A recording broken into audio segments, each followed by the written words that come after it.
So assalamu alaikum wa rahmatullahi wa barakatuh. Welcome guys. So today we are going to talk about something. This one, I call it the two-person or no-person objection. What does this mean? This ties in well with the incarnation. So you remember the incarnation, God became a man. What does it really mean for the word to become flesh? You see, what does it mean? What do the Christians understand by this? They actually have an explanation for this. So they will tell you, like, see, that the word became flesh. It took on human nature. That is the meaning of what they will tell you. It took on a human nature.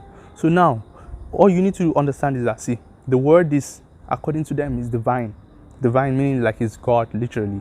So you have a divine nature and a human nature. So you have two natures now. The divine nature coming in contact with the human nature. Now, the divine nature, let's put that aside first. We know the divine nature. Now, the human nature that it took on, is it the full human nature or not? They will tell you it's the full human nature. So it was fully human and fully God, according to them. So this is what they believe in, fully human, fully God. Now, the problem is this. What does it mean to be fully human? What is it that makes you fully human? So you need to ask that question. If that person doesn't know, you can explain it to them. What makes you fully human? What really makes you human is your soul, actually, is your soul.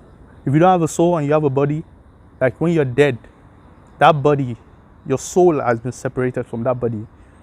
Your soul lives on, but your body is dead. Do you see?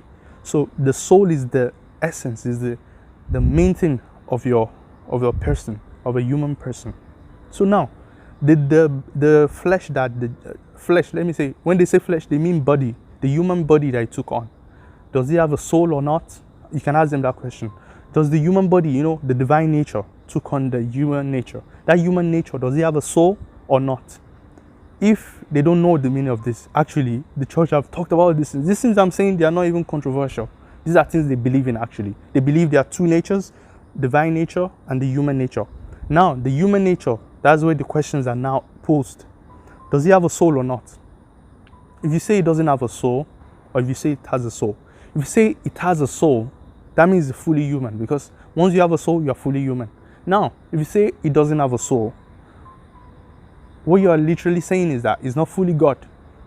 And if it's not fully God, the church, they class this as heresy.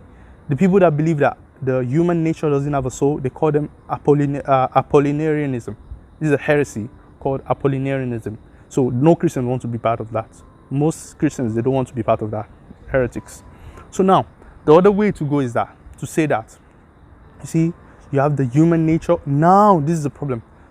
When they say the divine nature took on the human nature, is an addition. That the human nature is added to the divine nature. So now, let's see now. Now you have two natures. Another question you can ask, after if you already ask them, like, does it have a soul or not? And they are like, okay, it has a soul. Okay, now they are not heretics yet. Now, the church says, you see that human nature? Is it a human person? That's the next question you should ask. Is that human nature, is it a human person or not? If they tell you this human nature, if they tell you it's a human person, first of all, what is a human person? That's what you should ask again. A human person, like you and I, we are human persons. I'm a human person, you are a human person. Anybody is a human person. Anyone that has what? That has a soul. Anyone that has a soul, they are a human person. The human soul, you are a human person. If you don't have a human soul, you are not a human person. Simple. So now, as we have already said, that it has a soul. The human nature that it took on, it has a soul. If you say it doesn't have a soul, you're a heretic. Apollinarianism. So now, if you want to say that it has a soul, that means you are saying it is a human person. Now, this is the problem. If you say that there's a human person, you're also a heretic. This is Nestorianism, because now you think there are two persons in Christ. The church, they are saying, no, you cannot have two persons. That you can have the divine person, and then, the divine person, the second person, and then the human person also. I hope this is not complicated for you guys. It's not supposed to be. This is basic stuff, okay? Just understand that. These are the arguments. You don't need to learn Bible verses. Just understand this concept. Then you can use it to explain it to them. So now, you have the divine person and the human person. If you say this, you're a heretic also. The church, they class you as heretic. Because to them, that human nature is not a human person. It's not a person. You cannot have two persons in Christ. This is what they believe in. You cannot have two persons. So you have a human nature that is just a human nature. It's not a person. So now, we've already gone through all of that. So you have two extremes. Those who say it doesn't have a soul, they are heretics. Those who say that it has a soul and is a human person, that's another extreme. The church, mainstream church, the Chalcedonian Creed, it says that it has a soul and everything that it needs to be a person, but it's not a person. I don't know why, but they say it's not a person. You can challenge them on that and say, how is it not a person and all of that.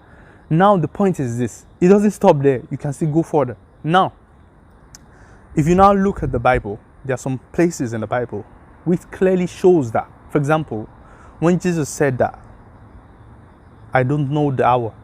Only the Father knows the hour. Okay? When he says, only the Father, no one knows about that day. Not even the angels, not the Son. Only the Father knows. Or when he says like, I can of myself do nothing. All those statements he's saying, they will tell you that is the human nature.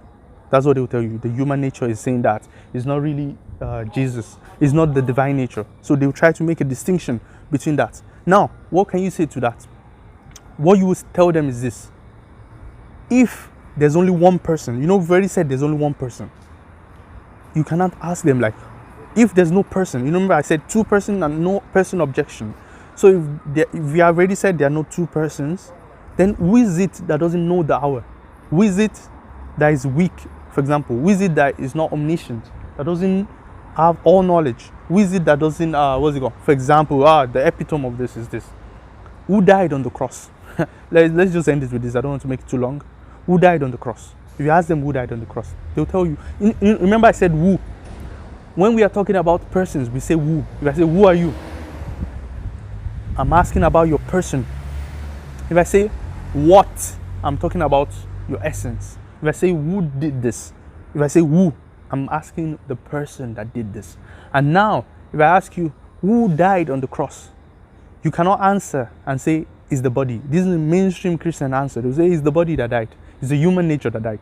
I didn't ask you what died on the cross. I said who died on the cross. You know what you have to say? The Christians, they have to say it is the second person. Because there's only one person in this hypostatic union. There's only one person there, which is the Jesus, which is the divine nature, divine person. It's only the divine person that is in that union. So whoever died on that cross is either the divine person or nobody. Because if you say the body is not a person. You said it's not a person, so no person died. So, and natures cannot just die. How can a nature die? Only persons die. Natures don't die. Okay. So now, if you already know that this, because if another thing is that if it's just the body that died, that means the soul got separated from that body, right? Just like anybody would die, just like any human person would die. That's the same way he died. So according to them anyway, if that is the same way he died, then what is the discussion about? Why are you saying that the human nature died? If that is the meaning of human nature dying, that means nobody died. All of us is our nature that dies. But no, we know that it's the person that dies, not the human nature.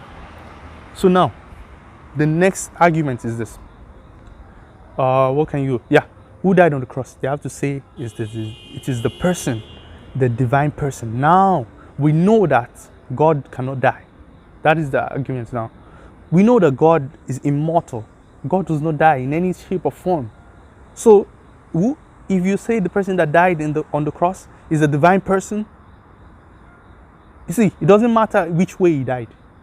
As long as he's the one that we attribute that death to, or that ignorance to. When he said he doesn't know the hour, when he said I can't do nothing of my own, when he says I'm going to my Father, my God, when he says I'm going to my God, you say it's the body. Bro, whatever, it is still one person that all this goes to. When we say who did this, we say this person. So you see, the problem now is that God is immortal. He doesn't die. So you have to say somehow the divine person died.